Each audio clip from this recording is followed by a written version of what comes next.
तमिलनाडु का एक छोटा सा गांव जहां सेल्वी अपने पति संतोष और 2 बच्चों के साथ रह रही है। सेल्वी का जीवन अपने परिवार के बीच हंसी खुशी बीत रहा था, लेकिन जल्द ही इस खुशी को किसी की नजर लगने वाली थी। एक दिन संतोष जॉगिंग पर निकला होता है। रास्ते में उसे गांव का लड़का भी मिला जो कैमरे से गांव की खूबसूरती रिकॉर्ड कर रहा था। कुछ दूर जाने पर उसे जमीन पर रहस्यमयी धुआं दिखाई दिया। फिर उसमें से निकले हाथों ने उसे पकड़कर अंदर खींच लिया। ये और कोई नहीं बल्कि वही दुष्ट शक्ति बाघ थी जिसने संतोष को मारकर उसका रूप ले लिया था। फिर वो घर जा पहुंचा क्योंकि उसे सेल्वी के लड़की शक्ति को मारना था। घर के पालतू कुत्ते ने उसे पहचान लिया और बदले में अपनी जान गंवानी पड़ी। फिर वो सेल्वी के पास जाकर बच्चों के बारे में पूछता है। सेल्वी पहले तो उसे अपना पति मान रही थी, लेकिन जब उसने आईने में उसका असली रूप देखा और बाहर कुत्ते को मरा हुआ देखा तो वो सहम गई। उसने उससे झूठ कहा कि बच्चे बाहर कुएं के पास खेल रहे हैं, तो बाघ बाहर जाकर शक्ति को आवाज लगाता है। मासूम बच्चे उसे बता देते हैं कि हम ऊपर खेल रहे हैं। वो शक्ति को मारने ऊपर आने लगता है और इधर सेल्वी बच्चों को पकड़कर पूजा गृह में ले जाती है। क्या सेल्वी खुद को और बच्चों को बचा पाएगी? अपने पति के रूप में आई दुष्ट शक्ति से अपने बच्चों को बचाती सेल्वी का पैर खिलौने वाली बस से टकरा गया। वो बजने लगा और उसकी आवाज बाघ ने सुन ली। सेल्वी ने उसे सामने धक्का देकर छोड़ दिया और दूसरी तरफ कमरे में जाकर छुप गई। उसने बच्चों को बताया कि हम पापा के साथ लुक्का छुपी खेल रहे हैं। इतने में बाघ वहाँ आ गया। उसने खिलौने को देखा और बस उसके इशारे पे उसी ओर चलने लगी। सेल्वी ने उसे अपनी तरफ आते देखा तो लड़की के पैर से पायल निकाली, फिर उसे खिड़की से नीचे फेंक दिया। बाघ उसकी आवाज से उसी ओर चल दिया। इतने में दूसरे कमरे में सेल्वी का फोन बजने लगा। वो उसे बंद करती उससे पहले ही बाघ वहाँ आ गया। उसने जो लट्ठा खींच कर मारा वो भी हेडशॉट। सेल्वी का सिर घूम गया, मगर उसने जल्दी से दरवाजा बंद कर लिया। उसने बच्चों को फिर झूठ बोला कि पापा को प्रैंक करने नकली खून लगाया है। उसने घर से बाहर भागने में ही भलाई समझी, लेकिन वे लोग दूसरी मंजिल पर थे। उतरने का सिर्फ एक ही तरीका था, यानी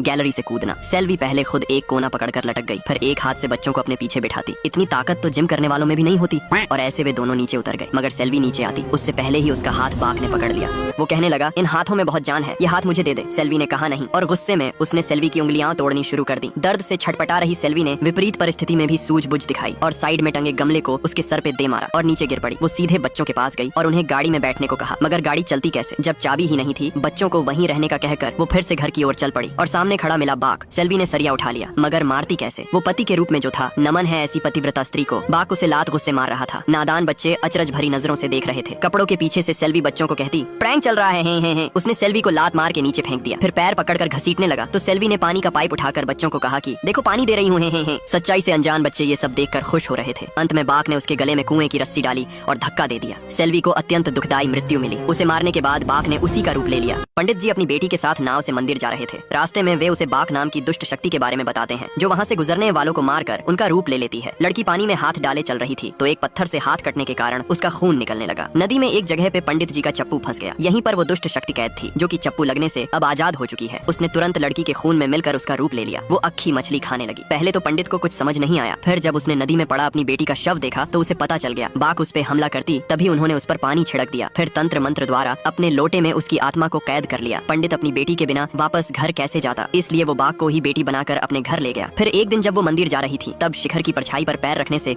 उसे पता चल गया कि पंडित ने उसकी आत्मा को वहीं पर छुपाया है। उसने वो लौटा उस जगह से निकलवा लिया। अब उसकी आत्मा आजाद थी, पर वो बिना शक्तियों की थी। उसे शक्ति वापस पाने के लिए 3 विशेष लोगों को मारना होगा। उन 3 लोगों में एक शिल्वी की बच्ची भी है।